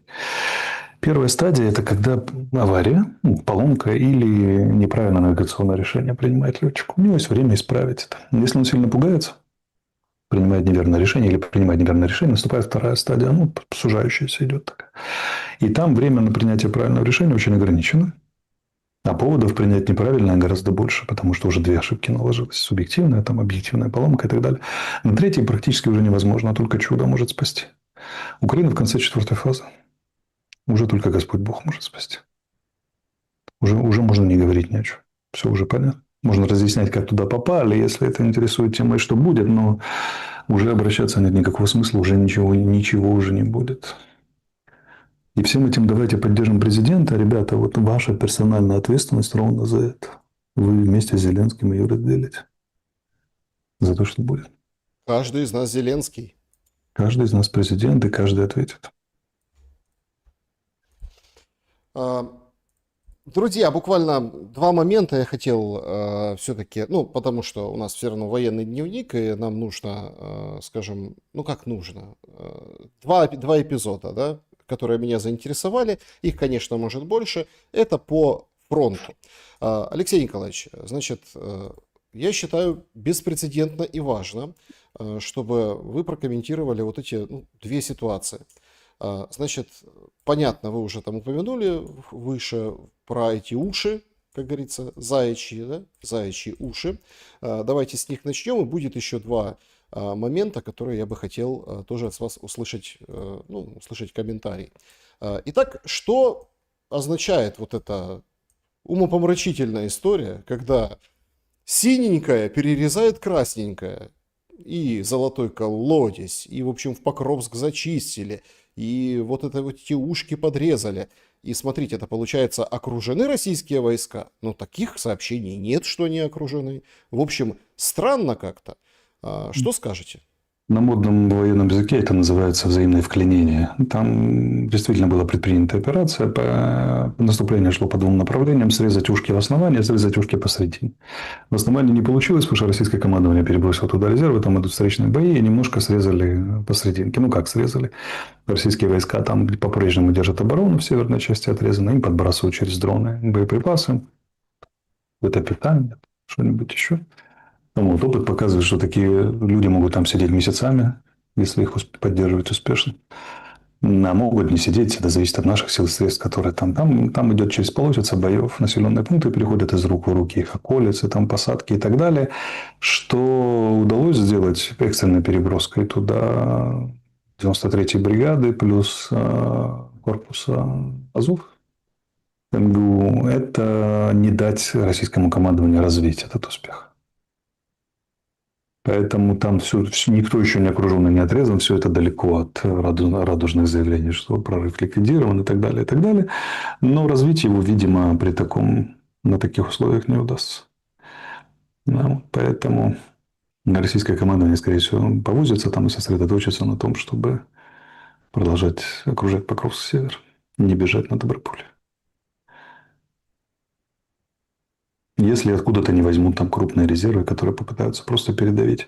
Или навязать бои, которые должны будут обескровить первый корпус и 93-ю бригаду. То есть те наши силы, которые могут играть роль пожарных команд, перебрасывая с участка на участок. Очень интересно, параллельным образом появилась в сводках вот эта вот история, люди видят сейчас на карте, наши зрители, это продвижение в районе Григорьевки. Это Серебрянка. Это Серебрянка, и тут это немножко южнее вот этого вклинения, это конкретный поход на Северск, вот в эту сторону, Верхнекаменска и вот здесь. Угу. Вы неоднократно в тот момент, когда все без исключения говорили нам о каких-то других направлениях, вы нам постоянно говорите в обзорах о Купянске и Серебрянку никогда не забываете. Что на этом участке фронта, насколько это перспективное направление и для чего? Это вот по прямой до Славянска? Давайте шире. Ключевая задача Серебрянского лесничества, напоминаю, что это лесная зона, через которую заходили отряды Гиркина. Ну, или там на помощь ему в свое время в 2014 году. И передвигались они по вот этой вот зеленой зоне, ведущей от российской границы к Краматорску. Там были основные бои, были Ямполь, тот же самый, там и прочее, все, ближе к Славянску. Так вот, ключевая проблема там – это Северский Донец, который протекает по левому флангу Серебрянского лесничества, если с востока на запад смотреть, так как наступают российские войска, или по нашему правому флангу, если мы смотрим от обороняющихся. Выступ вот этот вот северский не дает российским группировкам, которые на Луганском направлении действуют, и на Донецком, сомкнуть фланги. Отсутствие сомкнутых флангов – это умножайте коэффициент 1 на 3 для обслуживания этого выступа. То есть они там наши войска связывают и сковывают российские силы, которые в противном случае могли бы быть, если этот выступ ликвидировать, в противном случае могли бы быть, удалось бы наладить взаимодействие россиянам двух оперативно-стратегических группировок. А кроме того, высвободились большие силы. Два этих пункта с военного языка на гражданский переводятся так, что мы боксируем с противником, у него выросла четвертая рука. У него было 3 против наших 2, а тут еще четвертая. Начал наш калашматить вдвойне. Для российского командования это голубая мечта. Для нас это кошмарный страх. И вот очень долго Серебрянское лесничество не двигалось. Наши позиции там стояли, а теперь начало двигаться. Там проваливается все больше и больше оборона, и кризис потихоньку назревает, развивается. Нет, это отнюдь не означает смыкание флангов. Но что? Это существенное продвижение в зоне, где долго не удавалось двигаться российским войскам. Для того, чтобы сомкнуть северский выступ, преодолеть, до этого очень еще далеко. Но продвижение даже вдоль Северского Донца, глубоко в фланге наших войск, это тоже не подарок, учитывая, что размер этого выступа не такой уж большой. Но, кроме того, российские войска успешные действия, достаточно успешно наступательные ведут и по нынешним меркам, и прямо во фронт Серебрянского выступа. Там вот продвигаются на какие-то сотни метров, но продвигаются. Поэтому и там, хотя этот выступ стоял практически не движаясь порядка 2 лет, мы успешно сдерживали все российские, даже там уже дрогнули и начали отступать. Хотя там и оборона, и наши силы и средства сюда были адекватные и так далее, и так далее. Но вот немножко посыпались. Потихонечку, понемножку. Чем это закончится, сколько там очень много ходов нужно сделать, и все они должны быть успешными для того, чтобы его ликвидировать. Движение началось. Обвал ли это? Нет. Лавина ли это? Нет. Но это первые камни, которые там посыпались, камешки. Станут ли они большим обвалом, неизвестно. Но будем посмотреть. Ну, смотрите, многие, да, не такие большие специалисты, но уже помнят тоже и ваше любимое выражение, как это, большие клещи, малые клещи. Вот здесь 15 километров. Это и то, это так я махнул, это Зеленая долина и Светогорск. Светогорск все прекрасно понимают, да, это вот около Славянска. То есть мы Мгм. видим, как с трех сторон, вот в районе, понятно, здесь Константиновки сюда, ну, на Краматорск уже прямо, и долетает, и, в общем, можно стрелять и здесь, и здесь. То есть конкретно Путин, получается, может решить задачу без обмена территорий, если, ну, как бы поднажмет. Получается, что эта вся история, ну, вот эта вся история, это как бы, ну, не знаю, можно же использовать это во благо, или, ну, чтобы не воевать еще условно полгода и потом не иметь фортецю Славянск и Краматорск. Да, каким, во имя какого блага? Раз, во-вторых, Путину не надо ничего поджимать, ему достаточно теми же темпами наступать, которые у него есть. Потому что если бы украинские силы пополнялись адекватно, Путину надо было решать стратегическую задачу, взять где-то большое количество резервов, чтобы все это передавить. По силам, то есть мобилизацию объявлять, и средствам, то есть откуда-то взять промышленный там прирост необходимой номенклатуры боеприпасов, там, бронетехники, авиации, не знаю, что там, дронов и так далее, и так далее. Но ему не нужно. Даже при нынешнем коэффициенте, который у него есть, украинские вооруженные силы, темпы российских войск наступления, пусть медленно, но все время увеличиваются. Это объективная величина, об этом говорят украинские военные, наблюдатели и так далее. Даже те, которые симпатизируют Украине и не продались в ФСБ. Так вот, если они все время увеличиваются, это означает, что стороне, которая воюет против Путина, то есть силам обороны Украины, плохие с каждым днем все больше и больше. И без того, чтобы Путин призывал там миллион людей или там 200 тысяч новых, да, и там много-много-много дронов. Российские войска совершенствуют свои средства, систему управления совершенствуют и так далее. Разворачивают там бригады и полки в дивизии, объединяют их. У них с дронами все больше. Это те же на оптоволокне далеко залетающие. Они ставят вопрос об изоляции театра вплотную, перебивая логистику, ну, уже там глубоко доставая там, до 40 километров нашу линию фронта, и таким образом создают мешки, прежде всего, изолированы. То есть это налицо прирост не только количественных, но в первую очередь качественных возможностей российских сил.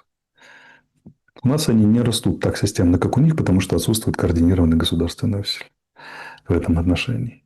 Это все очень медленно, медленно, но когда-нибудь это треснет. Если бы американская помощь даже продолжалась в прежних объемах, оно бы все равно катилось вниз. Оно едет. Смотрите, при наличной американской помощи Трамп же еще ничего не отменил. Темпы наступления российских войск растут каждый день, каждый месяц. Вот смотрите, помощь вся еще есть, а темпы растут. Что будет, когда помощь начнет прекращаться или сокращаться? Ваши прогнозы, уважаемые зрители. Я думаю, что они начнут расти и темпы еще быстрее. До Ну, какой и степени еще, быстро и как это все закончится, это мы еще посмотрим. Но ничего хорошего ждать не нужно, не следует, поверьте. ну, еще один нюанс, который я хотел уточнить. Значит, это из интервью Сырского. Значит, Мгм. готовится какое-то большое, жуткое наступление. Ну, вот здесь видят люди на карте, на запорожском направлении. Мгм. А, И прям вот скапливаются силы, в общем, техника, в общем, жути нагоняет Сырский.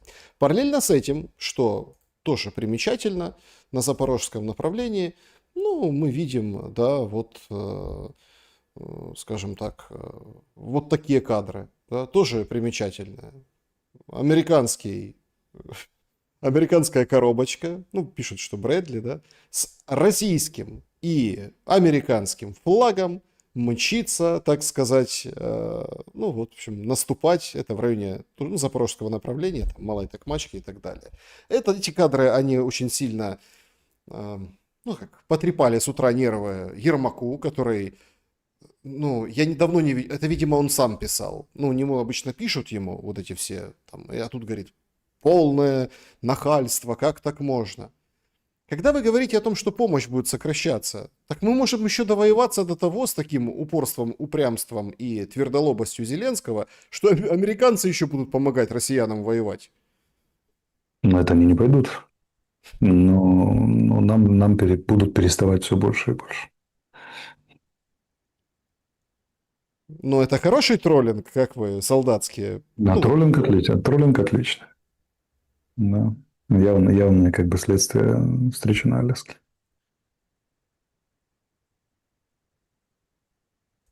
да, друзья, поставьте, пожалуйста, лайки. Давайте подведем итоги нашего сегодняшнего голосования. Перейдем к вашим вопросам. Их бесчисленное множество, но мы должны на многие ответить. Кого больше боится Зеленский? 12% Путина, 16% Трампа и по 36%, то есть люди определяются, Ми-6 британцев и радикалов внутри страны. Видите как? Нет победителя в голосовании сегодня. Все понемножку. Да, страх Зеленского дело такое. Не знаю, пока не подтверждается, слежу тоже за лентой новостей, что Трамп вот хочет позвонить Путину прямо сейчас, пока все в овальном кабинете, европейские лидеры. Ну, в общем, пока нет такого подтверждения. Позвонил, не позвонил, позвонит, не позвонит. Следим в любом случае, переходим к вашим вопросам. Начнем, пожалуй, традиционно из вопросов по QR-коду, потом закрытый клуб зрителей Шелеста, сообщество YouTube и два чата. Пробежимся быстро, постараемся как можно большее количество уважить, но, понятное дело, время позднее, все вопросы не зададим. Значит, из вопросов, ну вот тех, что непосредственно люди задают, с которых мы вот начнем наш сегодняшний разговор, они вот такие. Значит, благодетель пишет вопрос, Алексей, может ли стиль игры Путина с открытыми картами, демонстративной силы прямого контроля и отказа от маскарадной демократии быть новым типом постмодернового авторитаризма? Не повторяет ли он путь Сталина, только без идеологии и тотальной мобилизации? Ну хорошо, стиль Эрдогана, стиль Си Цзиньпиня, стиль Ким Чен Ира, стиль Алиева, стиль Лукашенко, стиль Натаньяху. Вам как все эти стили? В мире давно существует такая форма правления, неважно, как она оформляется, важно, что она обеспечивает преемственность политики долгосрочно. То есть решается ключевое противоречие демократии, что политик избирается на 4-5 лет и при этом думает о следующих выборах. То есть ему, собственно, на политику и на заботу о нуждах народных и своего государства остается годик, потому что он 2 года отходит от выборов, потом 2 года готовится к выборам. И все. А преемственность политики позволяет проводить в жизнь длинные проекты, длинные стратегии. И все больше здравых людей к этому склоняются. Напоминаю, сколько нам сказок рассказывали про то, что коммунизм не работает. Вот он, коммунистический Китай, первая экономика мира. Новости из него все больше похожи на новости из 22-го столетия. Как будто книжку Стругацких открываешь. Каждый день там научное открытие, превосходящее воображение и так далее. Как же так? Почему же коммунизм работает? Может, не в коммунизме дело, а в качестве управления? А как ты строй назови, не так важно. Поэтому многие затруднились бы сказать, что сегодня в Турции, в Азербайджане демократия, авторитаризм. Это все словеса. Словеса и словаря это я не собираюсь их использовать. Важно, как это, эффективность кратия и издержки, которые возникают в связи с этой эффективностью. Путин эффективно руководит Россией. В том смысле, что государственные задачи Российской Федерации осознаются, Ну, и давайте исторически так, ставятся и важно, достигаются. важно. Да. Он в Аляске, несмотря на Rolls-Royce, это Кадиллак, да, Кадиллак, несмотря на вот эти, ну, все вот эти все красоту игры, он ничего не сдал.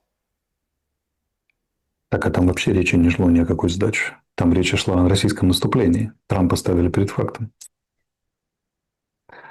Вот. Поэтому, еще раз, задачи российские эффективно осознаются, пусть с опозданием, решаются, пусть и с коррупцией, и потерями, и издержками. И как бы в этом смысле его поддерживает российское население, понимая, что нутром, что он куда-то в нужном россиянам направлении. Азербайджанцы поддерживают Алиева, китайцы поддерживают Си Цзиньпинь.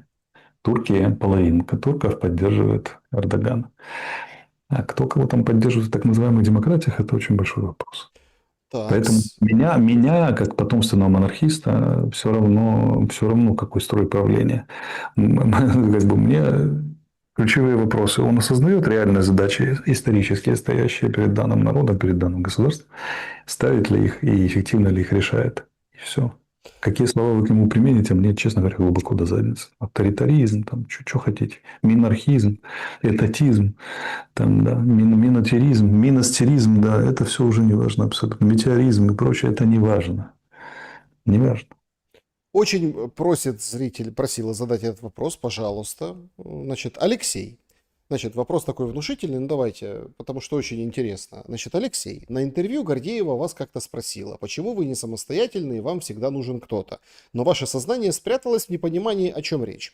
А проблема-то осталась. Вы только делаете, что даете интервью, варясь в чужом контексте, но этот золотой молоток уже дал трещину после введения против вас санкций, как бы намекая, вы способны на большее, чем плясать под чужую дудку, пусть даже и очень артистично. Ваша архетипическая субличность – это гуру-мудрец с посохом. Тем более, что необходимые ингредиенты у вас уже есть. Мудрость, трость и белая мантия-вышиванка, уверен, тоже найдется. Так почему бы, вооружившись всем этим, не сделать серию моностримов на украинском языке, на которых вы неспешно рисуете картину будущего Руси и Украины, объясняете вредность позиции жертвы, освещаете правильным углом ключевые исторические моменты и так далее. Человек, даже если он украинец, мотивируется картинкой будущего, и она же есть у вас. Тогда дайте ее всем.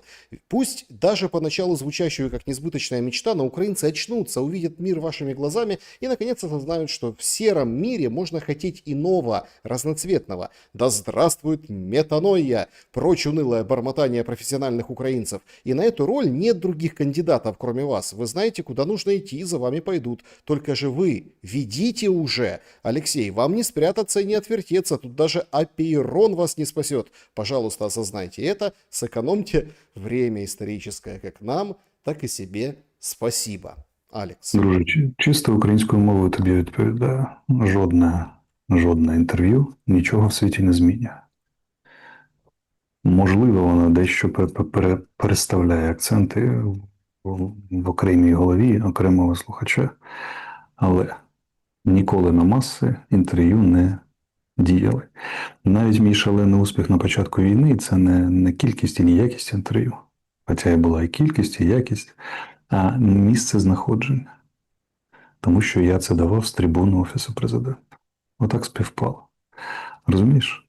Тому я давно відмовився від інтерв'ю. У мене численні прохання на інтерв'ю. Я відмовляюся в співвідношенні 1 до 40.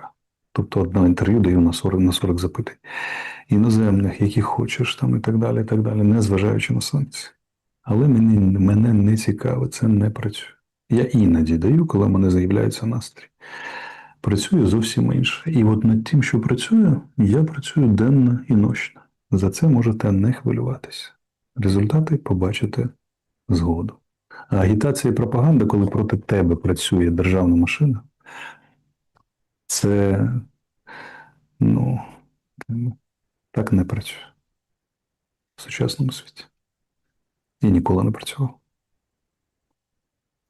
Так, значит, закрытый клуб зрителей, сообщество и чаты. Значит, закрытый клуб зрителей. Давайте вот такой вопрос. Игорь спрашивает, перемирие будет заключено в Минске? Задает не просто так, потому что есть инсайдерская информация, что в Минске и в Риме орудуют уже, в командировку приехали, как это вы любите выражать, таксисты, да? В общем, представители секретной службы что-то высматривают, пронюхивают, готовят. А с чего вы взяли, что тристоронняя встреча будет и будет перемирие? Трамп сказал. Трамп сказал? Ах, Трамп сказал. Я понимаю. А зачем Путину трехсторонне встречаться с Зеленским? Только в одном варианте. Если Зеленский соглашается на все условия, которые обозначили Путин и Трамп, вероятность того, что он согласится, где-то как попадание кометы в Землю. Может, комплимент Трампу, если Трамп очень сильно попросит, он с ним может встретиться, но что им там обсуждать? Перформанс, который Зеленский устроит Путину? Сегодня он технологично сработал, смеялся не в попад. Да. Красиво все. Я на месте Путина, я очень удивлюсь, если Путин поедет на встречу с Зеленским. Если только кроме одного условия, что Зеленский там подписывает капитуляцию. Как капитуляцию? Тот вариант мирного соглашения, о котором говорит Трамп, как бы, да, ну, готов ли он к этому? Ну, даже если он готов, то как бы общее направление всей этой истории не меняется все равно. Сообщество YouTube. Деминиан. Вопрос к Алексею как специалисту по психологии. Как известно, в ВСУ 70% русскоязычных. Также много верующих УПЦ. Получается, они воюют и умирают за запрет родного языка и своей церкви? Как такое вообще возможно? Это же явное воплощение Оруэлла. Они это объясняют по-другому. Они говорят, что мы воюем за Украину, а там потом разберемся со всеми этими Ницой там и прочими, да, этими самыми. Вот. Но мне кажется, что это рационализация. Очень неудачно. Потому что я, например, в здравом уме не понимаю, как можно принимать участие в войне за систему, которая запрещает тебе говорить на родном языке и слушать ту музыку, которую ты хочешь в собственной машине. Вот я поэтому и не воюю. А, Надя задает вопрос. Вот спасибо вам за этот вопрос, Надя. Добрый вечер, Алексей и Александр. Почему у людей, страдающих от ТЦКшников, такая незначительная поддержка? Почему свои же граждане никак не реагируют на действия этих бандитов и почему никто не выходит на протесты против этой своры жулья? Почему под постами разных Гордонов, Курбановых и Портниковых никто не возмущается? Где же все эти любители свободы и защиты прав человека? Спасибо. Потому что те, кто застрахован от бусификации, они другие цели преследуют, они защищают НАБУ, а не своих сограждан. А те, кто не застрахован и выйдет против бусификации, будут бусифицированы. Но если вы замечаете, то стихийные протесты все время множатся, начиная от Винницы, там перед этим были Черкассы, даже массовые протесты. Ну, вы видели, как это заканчивается. Так, к тем, кто идентифицирован, врывается полиция, там мужественный корт. Такое впечатление, что они берут самого Путина, да, или в бой идут с российским ЦНС Сенеж, да, какой-нибудь и так далее. Вот, берут этого несчастного пузатого дядьку, который посмел отмахнуться от ТЦК, либо отбивать другого дядьку, и он благополучно едет на фронт. И люди смотрят на это все и как бы представляют себе перспективу этих протестов. Но вы должны помнить одно. Такие огромные общественные напряжения, которые накапливаются, они обязательно как-нибудь разрядятся. Когда-нибудь и как-нибудь. И чем больше напряжения, тем больше будет разрядка. Мы не знаем сроки и примерно догадываемся о формах. Поэтому, погодите, все еще будет. Будет еще один большой протест против ТЦК и ТЦКшников. Уважаемый Алексей Николаевич, важный вопрос для интеллектуальных меньшинств. Стоит ли ждать создания партии Арестовича и за кого там голосовать? Народ, все будет добро, не переживайте. Вопрос, почему на Аляске не было сказано ни слова про Китай, почему Россия не заручилась их поддержкой на саммите? У Зеленского, например, вон целая армия союзников приехала поддержать. А зачем Китаю поддержка? Или Путину поддержка? Или США? Они вполне самостоятельно, это сверхдержавы, в отличие от этих всех мелких. Поэтому про Китай ничего не сказано, потому что не договорились по Китаю, скорее всего. Или так договорились, что и говорить нечего. Два варианта. Мы не знаем, какой. Надо будет смотреть 3 сентября на встречу с Си Цзиньпинем и потом на возможной встрече Путина, Трампа и Си Цзиньпиня. Должны же быть еще 2 встречи Путин, Си Цзиньпинь и Трамп, Си Цзиньпинь. Они намечены. Встречу Путина и Си Цзиньпиня мы уже знаем 3 сентября. Когда Трамп с Си Цзиньпинем мы не знаем, но, грубо говоря, большая Ялта в несколько ходов, она примерно сейчас где-то как-то контуры прорисовываются. Мы знаем заявление Си Цзиньпиня, который обещал Путину не нападать Трампу не нападать на Тайвань за время каденции Трампа. Да. Вот со слов там, да, американской стороны. Поэтому, вот уже вариант. Зачем им посредники? Зачем им поддержка? Добрый день, у меня вопрос. Зеленского выбирали на смену Порошенко, а на чьи деньги и что сейчас с инвесторами? Инвесторы сидят в следственном изоляторе СБУ.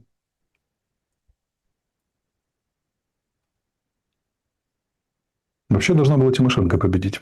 Коломойский, по слухам, делал ставку на Тимошенко. Зеленский должен был спойлером, который будут кандидаты молодежи, вернее, голоса молодежи отхватывать. А потом, когда уже начал выигрывать, куда деваться, уже ж пришлось там Зеленского ставить. Вот вам результат. Нет, ну погодите. Тут целые выкладки есть, и фильм не просто так сняли, и Фильм снимали сериалы. как спойлеру, да. Ну, так его готовили как спойлер. Так и вообще решили, там вокруг него консолидировались все хозяева, сказали его Консолидировались, имя. консолидировались чуть позже, потому что, Йованович его утверждала, да, посол. да, утверждали. Когда уже стал выигрывать, уже пришлось утверждать. Даже когда опросы показали, что выигрывает в одни ворота, тут стало все понятно. Там уже работали с тем, что есть. Поработали. Значит, тоже интересно, в чем прикол проводить тайные переговоры, а потом о них докладывать всем лидерам в мире? Это никакие не переговоры, им никто не докладывает. И лидерам мира объяснили, что какие перспективы их ожидают. США выходят из войны в том или иной форме, с той или иной скоростью. Вы остаетесь один на один со своими громкими словами про поддержку демократии. Поддерживаете. Доброе время суток, Алексей. Как вы относитесь к деятельности Джорджа Сороса и как вы считаете, какой вклад в современный порядок вещей он внес? Ну, он очень неоднозначный дядя. С одной стороны, книга издательства поддерживал. С другой стороны, он расплодил соросят. Это ультралевая повестка, да. Я вообще сторонник любой крайности. Крайне правых, крайне левых. Ну, крайне левых, даже не знаю, кого больше не люблю, крайне правых или крайне левых. Поэтому отношусь негативно, в целом негативно. М, Значит, Алексей, вы Корчинского в прошлом году назвали учителем, а в этом нелестно про него отзываетесь. Как это матюкать того, кто годами был для тебя авторитетом, Юрий спрашивает. Так очень просто. Буддистов учат, буддистских монахов встретишь, Будду, убей его. Красиво. Ну, ответили, имеется в виду. Ничего хорошего. Мы, конечно, всем желаем добра и здравия, но если правда, если Да-да. честно, Он учил Корчинский, меня, учил. Да, может ли быть учитель мудаком? Может. Ну, ты мудак. Как бы, Корчинский такую лютую дичь несет. патентованный, да. Ну, как бы все очень просто. Да, учил, да, мудак. Говорит, феодализм. Представляете, какая прелесть? Феодализм. Ну, ну, в общем, феодализм. Хотя у нас не было феодализма в наших краях. Крепостничество – это не феодализм. Ну, аристократы должны управлять государством. Но Феодализм там, где были феоды. Феоды даже не везде в Западной Европе были, так, чтобы все понимали. Алексей Александр, здравствуйте. Относительно недавно сформировалась некая организация «Коалиция дронов». В нее входят ряд западных стран, плюс Турция. Официально она создана для поддержки Украины дроновым ресурсом. Можно ли считать активизацию этой организации как серьезный эскалационный фактор, или это распил бабла? Эскалационным фактором это ничего не станет, потому что для того, чтобы что-то стало эскалационным фактором, нужно принимать неотвратимые решения и нести за них ответственность. А решение, когда мы тут скажем, тут попилим немножко денег, тут вместе, как это, поработаем на свою военную промышленность, это, ну да, может даже увеличиться какое-то количество. Но ключевые решения по дронам принимает Китай. И обеспечить его объем и уровень производства, который он обеспечивает и которым питаются обе стороны конфликта. Это 10 лет системных государственных усилий любой коалиции дронов. Как вы думаете, они будут? Добрый вечер, Алексей. Ваше мнение по ситуации в секторе Газа? Почему Израилю можно все? Заранее благодарю. Там и митинги прошли очень крупные по Израилю. И вроде как на 60 дней договорились перемирие, отдать заложников. То есть как-то может Что ситуация такое, разрешиться. что такое можно все? Если бы Израилю можно было все, он бы закончил операцию в Газе за первую неделю после 7 октября позапрошлого года. Чем? Войсками. Они же решают две противоречивые задачи, цитируя Давида Гендельмана, израильского военного эксперта, и победить Хамас и освободить заложников. Эти две задачи друг другу противоречат. Поэтому они превратили войну в Газе в длительную затяжную кампанию, которая очень плохо сказывается на самом Израиле. Начиная с внешней политики, от него отказываются союзники. Та же Германия пересматривает программу вооружения, заканчивая там ростом напряжения внутри самого Израиля. И это просто изнашиванием бойцов и армии, которые в этом принимают участие. Поэтому надо было принимать волевое решение. Или высвобождаем заложников, ну, да, собственно говоря, никакой войны против Хамаса, а вежливые разговоры обмены, либо уже тогда, перекрестясь прием на судьбу заложников, и идем там по принципу, кого спасли, того спасли, кого не спасли, извините, зато победили Хамас. Вот. Постановка двух противоречивых целей привела к тому, что она привела. Сейчас Израиль там обещал и в открытую готовил оккупацию города Газа. Захват. Он уже однажды его захватывал в 23 году. Там с Ханукию зажигали израильские солдаты даже и так далее. Вот это был элемент давления на Хамас. Хамас вот пошел на какую-то там сделку. Там, перемирие, там, может, кого-то отдаст. И эта тень толкая будет продолжаться до тех пор, пока Израиль будет ставить противоречивые цели. Поэтому Израилю не только не все можно, он еще и сам себя очень здорово ограничивает, находясь в очень узких внешнеполитических рамках и внутриполитических. Да, переходим к чатам трансляции. Еще парочку вопросов из трансляции Александра Шелеста и Алексей Арестович. Тоже парочку вопросов. И вот разница аудитории, конечно, тоже специфическая. Но всем большое спасибо, что смотрите. Пожалуйста, поставьте лайк, это очень важно. Значит, Виктор, это, кстати, у меня тоже интересно. Виктор Гайворонский. Серьезный вопрос. Почему Арестович 1,5 месяца назад стал российским пропагандистом? Что ему могли предложить?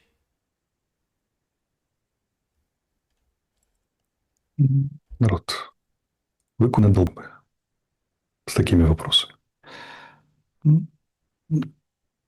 Где я и где работа на кого-то? Включайте воображение, вы же столько лет меня смотрите. Вы сначала кричите, что Арестович нарцисс, у него самомнение, а потом мне приписываете работу на кого-то. Включайте логику. Может нарцисс с большим самомнением работать на кого-то?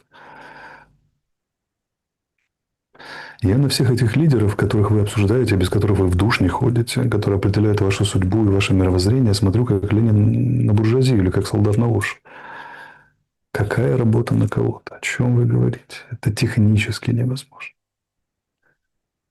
Ну, с ума вы ну, я уже перехожу на простонародный язык. Ну, как вам еще обратиться? Ну, что поделать. Тут пишут, Саня, ты с народом. Да. Значит, Василий задает вопрос. Алексей, а зачем это все надо было? Про войну имеется в виду. Ну, зачем оно надо было, еще было понятно до 1 апреля 22-го. А зачем оно надо было после этого, непонятно уже совершенно. Как бы, да. И, сошлось. Запад предложил немножко побыть с Афганистаном для России. Зеленский немножко решил стать новым Черчиллем. А украинский народ, часть его решила, что так вот сейчас мы все свои проблемы порешаем внутренне, запретим русских и русский язык. Да, Ялу Пугачеву. Ну, почему бы ради этого не повоевать? Повоевали. Алексей, скажите, кто такие русские и какими они должны быть? Русские – это те, кто мыслит цивилизацию, русскую цивилизацию, то есть украинцев, россиян и белорусов, как цельность одну. Символическую, не политическую. Символическую ценность, признавая выход из одного корня, крещение Владимиром Великим, когда-то и создание, собственно говоря, создание этих русских людей. Они в крестильной формуле «Земля русская», русские люди тогда впервые появляются. Вот. Ну, есть разные представления. Есть и идеализированные, есть, наоборот, глубоко порочные. Там, да, и мы слышали разные мнения от Иоанна Кронштадтского до Чаадаева. Мое мнение такое. Если русские люди, если по-настоящему русский человек русский, ориентирован на эту ценность, то на самое высокое, доброе и светлое, то он мечется между святым и демоном. Русский человек, если не старается стать святым, то есть поступать максимально этично, он очень часто впадает в другую крайность. И таких примеров хватало. Поэтому вопрос не в том, чтобы для меня бороться с русскостью, а вопрос для меня лично в том, чтобы бороться за качество русскости. Вы знаете мое любимое выражение. Эта война существует только потому, что очень много украинцев, очень много россиян, очень мало русских с обеих сторон. Я специально все это подчеркиваю, называя жителей России россиянами, а не русскими. Во-первых, потому что не все они русские. Во-вторых, потому что они не мыслят как русские.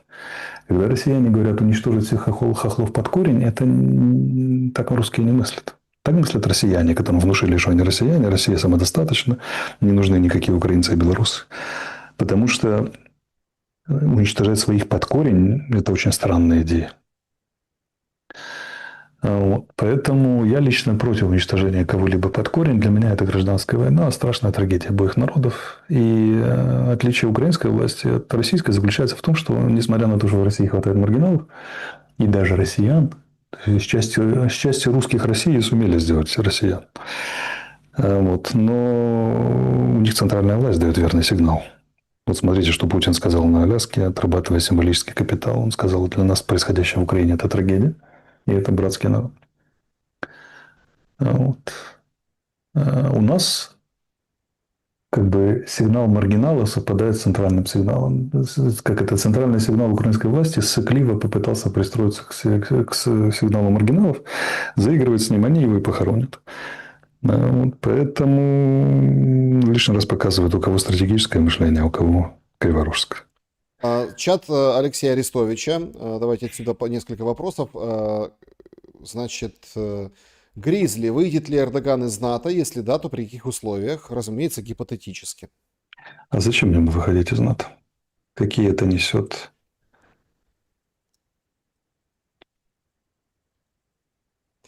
Да, тут главный вопрос, а зачем? А так все хорошо, и там, и страна НАТО. Он как двух маток сосет благополучно, и все у него хорошо. F-35 кто ему продаст, если он из НАТО выйдет? Зорро, вопрос. Алексей, вы бы на месте Зеленского согласились на условия Российской Федерации? Хотя я бы не довел бы до момента, когда надо было соглашаться на нынешние условия Российской Федерации. Просто-напросто. Ману пользовательниця, наверное, а може і пользователь. В общем, скажіть щось добре, так хочеться почути, що все буде добре. Чи існує оптимістичний сценарій для України? І це не тільки про політику. Дякую. Дивіться, Україна нікуди не подінеться. І українці ніколи нікуди не подінуться. Якщо вони існують, то, мабуть, Бог хоче, щоб вони існували. Але вам пропаганда вбила в мізки, що теперішній оцей землянка УПА – це є Україна. Україна зовсім інша. Я вас залюбки рекомендую вам подивитися останні ефіри Даніла Єневського з академіком Толочка про те, що є Україна, яка була Україна, що є українці. Будь ласка, ніколи не плутайте українців і Україну з режимом, який керує Україною останні 6 років. Ба більше там з 91-го року, коли ми пішли цим шляхом. І ідеологію, яка була вигадана проти Пілсудського на теренах 3 західних областей з національною ідеєю України. Україна різноманітна, велика, могутня, і все буде талановита. Українців і України все буде добре. Форми, в яких воно буде добре, ми ще подивимося, які буде політичне об'єднання, скільки тих Україн буде і так далі. Але Україна залишиться, українці залишаться. Проблема буде у проєктах. Проблеми у України і українців будуть у тому ступені, в якому вони будуть антиукраїнський проєкт. Розумієте? Проблема не в Путіні. Путін і російська агресія – це проблема номер 2. Проблема номер 1 – це галіційський оцей п'ємонський упашний проєкт, який натягнули на величезну різноманітну Україну. І не все те, що говорить українською мовою, або там розповідає за Україну, корисно для України і думає про Україну. Найбільший ворог України – це оцей вузький націоналістичний проєкт. Навіть до початку війни, навіть не до 22-го, до 2014 року. Згідно з опитуванням суспільної думки, найомрійнішою мрією молоді було поїхати з України назавжди, а темпи населення скорочувалися темпами більшими, ніж в Радянському Союзі за часів Другої світової війни. Він антилюдський. Він зруйнував Україну і фізично знищив українське населення України, український народ. Мария спрашивает, есть ли по Молдове у вас прогнозы, Алексей Николаевич? С Молдовой все будет хорошо, Молдова под прикрытием Румынии, и там ничего особо плохого не будет. Вопрос, нужно ли России держать напряжение, контроль на Кавказе, чтобы туда не совали нос мусульманские страны? Как бороться с исламом, деструктивным, средневековым, античеловеческим злом? Я не считаю, что ислам деструктивное, средневековое античеловеческое зло, а бороться россияне придумали отличный способ. Российское руководство. Они размещают там американскую военную базу. Хай оно и сдерживает, хай борется. Так, кстати, да, мы говорили с вами, да, об этом. Значит, Ну и тут Абдурашид Якубов спрашивает: Алексей, как вы думаете, какие планы у России, Запада и Китая на Центральную Азию? Я думаю, это будет зона согласия. Ее не будут делить, потому что это транспортные коридоры, прежде всего. Полезные ископаемые там и все остальное – это отдельная история, но транспортный коридор – это и площадка для успешного взаимодействия совместно. Поэтому вовлеченность в инфраструктурные проекты обеспечивает политическую устойчивость Центральной Азии. Это могла бы сделать и Украина, если бы вдруг она не решила победить Москву методами Шухевича. Значит, тут Сергей, Савелий Миронов пишет: почему Индию не слышно, ей не важен мир в Украине. Важен, слышно, они поговорили с Путиным сегодня, все хорошо, Индия за урегулирование, Индия за мир, мир, дружба, жвачка, поэтому все нормально, Индию слышно. Я вас уверяю, первое, что Путин выяснил с Трампом, это что сказать индусам и китайцам после нашей встречи. Значит, вот такой вопрос. Уважаемый Алексей, скажите, пожалуйста, как коррелируется антипутинская позиция типа российских оппозиционеров с их влажными мечтами по распаду и резни в Российской Федерации? Получается, они враги своего народа, а не просто оппозиция.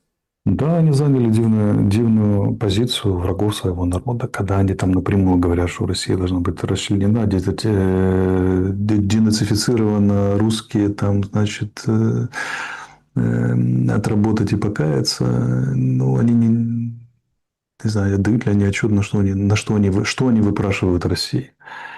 Ну, вот какое количество миллионов или десятков миллионов жертв это обойдется. Это очень странная позиция для меня. Очень странно. Значит, друзья, всем большое спасибо за сегодняшний эфир. 104 минуты мы были в прямом эфире. Это здорово. Пожалуйста, не забывайте ставить лайки и писать хорошие, добрые комментарии. На самом деле вопросы, понятно, все не прозвучат. Однако я всех адресую к YouTube-каналу Алексея Арестовича. Он вернул там традицию ответов на вопросы, поэтому следите, в общем, за его YouTube-каналом, следите за каналом Александр Шелест. Не забывайте, что мы встречаемся по понедельникам, как говорится, на том же месте в тот же час. Алексей Николаевич, спасибо за время и мысли. Вам спасибо. Друзья, берегите себя, всем доброй ночи. Кажется, начнется самое веселье, но в кавычках. Поэтому поберегите друг друга. Добра и света. До скорого.